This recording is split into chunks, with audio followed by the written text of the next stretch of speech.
So what I'm going to introduce here is the healing triangle, which is something that I do talk about in my online course. And I'm going to use that as sort of a blueprint for healing relationships, both within ourselves and with other people. So I might just quickly go through this and show you all the different elements of it. So in our meditation, we will do this one meditation, I call it relationship healing triangle meditation, where you imagine the life source at the top. That represents the ideal, which could be health, love, truth. It's a happy, healthy state that has everyone's best interests at mind, basically. So imagine the highest ideal that we can. So then what we'll do in any relationship, whether it's between ourselves or another person, we imagine that we are on one side. This is our healthy self on the left here. And then the other person that we may have conflict with, for example, let's say if we're dealing with another person, let's say it's a person that has conflict with us or we have conflict with them. We place ourselves at one side of the triangle, them at the other. And then we do a little healing relationship exercise where we send healing always around the triangle. So there's a few things to think about though when we do this. The first thing is we need to remember that we're not sending loving energy to error or illusion or to anything negative. You want to send loving energy or healthy energy to health in other people. The analogy that makes sense here is like the sun. When the sun shines, it makes us feel warm and helps us to come out, draws us outside into the light. So when we send light and health to other people, it helps them to feel like they feel safe and they want to come out and open up and expand their energies. When you just send energy to the negativity, it just increases the conflict. But I'll get onto that in a minute. This little picture at the bottom right is an attempt to show that here's us on the left, and this is our energy field, and the energy field's caving in a little bit, okay? And it's caving in because this other person is pushing or projecting their belief or their issue onto us. Now, they could be projecting a truth, or they could be projecting, but they're forcing it on us, in other words, making us have to agree with them, or it could be an error that they're producing. They want us to do something or manipulate us to do whatever they want us to do. And the fact that we're caving our energy in, that actually means we're allowing them to do that. So that's like not owning our power. So we have to own our power. And what we do when we're healing is, even if another person is sending negative energy at us, it's still our issue because we're allowing ourselves to be affected by it. Okay? What happens is if we start by healing ourselves, we go in ourselves and we start to balance ourselves, we'll notice that we're caving in a little bit. And if we notice that, we can send our loving energies into our own energy field to re-inflate it, to bring it back to a full, balanced, radiant state. Now that means that even if the other person's projecting, it's like water off a duck's back. Whatever they send just bounces off, goes around, or is deflected back to them, which quite often will irritate the other person, interestingly enough, because they can see that they're not getting their way. That usually fires them up more.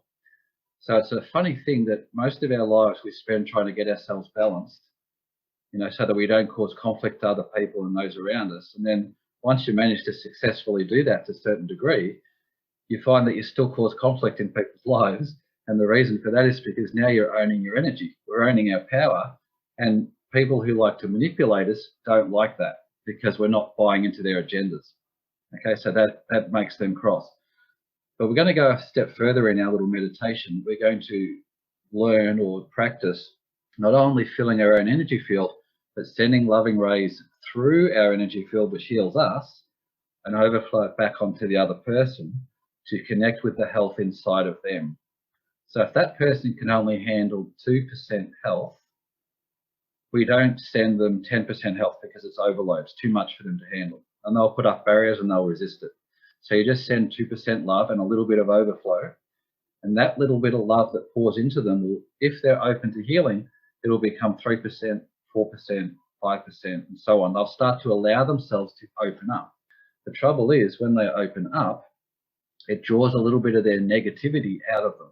So in other words, they might go from 5% health in their system and 95% dysfunction or error or ego to 6% health. And that means they've just drawn 1% of their issues out. That issue might come up in the form of anger, sadness, depression, memory of an old trauma, whatever it may be from that person's past or present. As they bring healing in, the issues will get flushed up to the surface, but in alignment with what they can handle. That's why we don't force the energies, because it has to be with respect to their free will to accept it or not to accept that. Okay, so that's very important. But if they're open to healing the other person, not only will their own negativity be sent back to them for them to heal, to be responsible for, so they can't project it on anybody else, but their own health within them will swell up and clear their own issues. So it'll help them to see more clearly the issue that they've been projecting. And if they become conscious, oh my God, what have I been doing? They will want to change. They want to heal. So they'll allow themselves to heal. But the trouble is when they allow healing up, if the issue comes up and it's a little bit scary or traumatic, there's a danger that they will then try and run away from that or project it onto us again and blame us for causing them to feel uncomfortable. Okay, but they don't realize that it's not us that's making them uncomfortable, because we are sending them, as the health builds up within them, it'll flush their issues to the surface. Those issues, if they're not conscious of that, they'll start feeling upset or restless or a bit unsure, a bit scared maybe. They will then interpret that, if they're coming from the ego, that we're making them uncomfortable. Okay, but in reality, we're sending nothing but loving energy. So we can't be making them uncomfortable if we're sending them love. The discomfort's coming from within them. If you're dealing with a conscious person, they'll say, oh, actually, I can see that you're being loving. I can see that my own system's getting healthier. There's more light and light inside.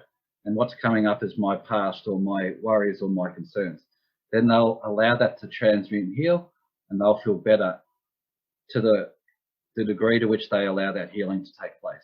And they'll release a little bit of their problems and they'll come out healthier. The net result in the healing triangle here is that you will come back to a healthier connection with the other person with whom we have conflict. So that's what this little picture down here represents as well.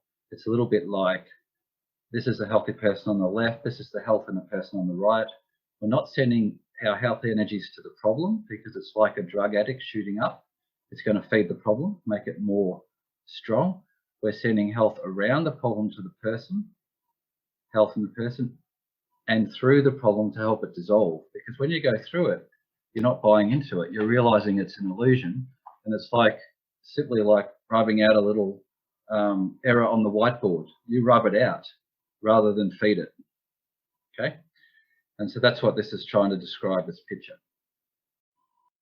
This is a slide from Fundamentals of Healing that I made for our healing group. And I'm not going to go through the slide. You can watch that on YouTube. I'll put that on YouTube. But what I did want to show you here is that we have to start any healing with ourselves. Now, there are two types of energies. There's our natural healthy energies. Energy can be used wisely and healthily in alignment with our health or a higher self or a healthy blueprint. And that's what this line down the middle represents. It represents health that's manifesting through our minds, emotions, and bodies in a healthy way. And if that energy is getting through mind, emotion, and body, it will manifest in our physical bodies as health. Okay, so physical body is the manifestation of conflicts occurring at other levels of being. So when we get irritated or upset, we have physical health problems. It's the manifestation of past conflicts, basically.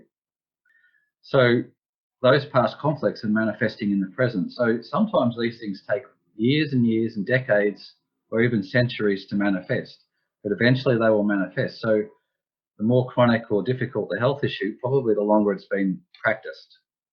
Okay, you can look at it that way. This little blob, you might say, in the bucket of the personality, represents a faulty belief system. Okay, I'll put it on the level of the mind, but it could equally be emotional, and that will eventually manifest physically. So when we are operating in ourselves from this blob of dysfunction or this illusion, It means our consciousness is attached to it. And our consciousness attached to it, we think that's who we are, and that's what we'll project out onto the world. And then, of course, that's what comes back to us in terms of what the world brings back to us in everyday life. So the world is really reflecting back to us one of two things. Either our own ego, with ego is the identification with the error in our own personalities or being, or it's projecting and radiating out our creative, healthy energies, which will be reflected back at us. So how we look at life will determine what bounces back, you could say.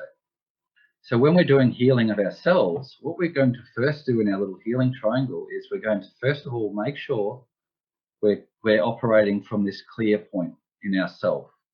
And we're then going to notice where inside our nature we're holding onto some tension, okay, wherever it may be. And we're going to let the health in our own bodies clear the problem. So we're going to do a little healing triangle. You could almost see a triangle here, where the higher self is the top point of the triangle. This healthy point in our mind is the lower point, left point of the triangle. And this blob on the right represents the issue. So when we're healing, we're making a triangle that goes from the source, the ideal, through our health to the problem, back to the source, and vice versa. So that's the first level. Now we're going to do that until we feel balanced. Then what we're going to do is we're going to, having been balanced, this is going to represent us now, okay? So once we get ourselves to a nice balanced place, you could say that regardless of what issues we have in our personalities, we're operating from the clear point in our minds, emotions, and bodies. So now we're going to extend the healing exercise to include another person. So I'm going to start healing the self. The second part of the exercise would be to think about a person in your life you have conflict with, okay, or has conflict with you. You don't have to have conflict with someone, but someone may have conflict with you. Most people can at least think of someone where that resonates. And if you can't, that's okay, because the next level after that will be just sending this to all the issues in humanity. We're going to go self, family or personal relationships, and then humanity, and then overflow that to the planet, you could say. That would be 4 different stages of healing relationships. And you're welcome to stop at any point along that to suit where you're at and what you're comfortable doing. This diagram represents that once we're in sync with our health, this sun represents the health in both us and the client, okay, our higher self, the patient's higher self, or patient or client or friend or family member. But that sun is one, so that becomes the top point of the triangle. Now we're sending healing energies through ourselves to the health in the patient, and that's why I've depicted the patient as now having the little issue here, or the person on the other end of the receiving the energies. Now we need to send health to health, not to the problem. We draw the health out within the patient, within the person, and as the health flows, it dissolves this illusion that's interfering with the communication. So if you're on the phone with somebody and there's a little bit of static, this blob would represent the static. And you can sort of hear a little bit of the person behind the static. That's the real person. The static is the illusion. And as that clears, it forms a clearer channel of communication. That doesn't mean you have to agree with the person. It doesn't mean they have to believe or agree with you. It means you're connecting and you've got a harmonious relationship with them that respects their free will to allow themselves to heal or not. So that will be the second part of the exercise. And then we get on to our exercise proper, where we're going to do our self and world healing meditation. So this little picture is depicting the same thing I've talked about already. We have the ideal at the top. We have our healthy cells on the left. On the right is a person that has conflict with us, assuming that we're in balance, that is. If we aren't in balance, then this person on the right will represent who we are. And it doesn't matter where the problem is, whether it's in us or the other person, it will still heal. The same process occurs. But this little cloud represents the cloud of illusion that a person's maintaining around themselves. This little shield here represents like a wall or a blockage that a person puts up that blocks the communication channel. And that can shift. It can go up here and block the communication with the divine source, or it can shift to be in between us and them. Okay, so what happens is when we then when you're talking to people who are very difficult and hard to communicate with, they don't really understand what's happening, or we don't understand them. It means there's something in the way. And we're usually arguing with the problem, with the issue, with the illusion, and not actually connecting with the real person. So we need to remember that all this is an illusion. We don't buy into it, because anything that isn't loving and connected is an illusion. And we're flowing health through that connection to the health in that person, and vice versa. Now, it's a little bit like, imagine a person's in the, like in a smog-filled city. They don't know what the clear air and fresh air in the sky looks like, because they're living in smog every day. This is what happens in our personalities, in our egos. We live in this smog, we don't even realize we're in it, we think it's normal.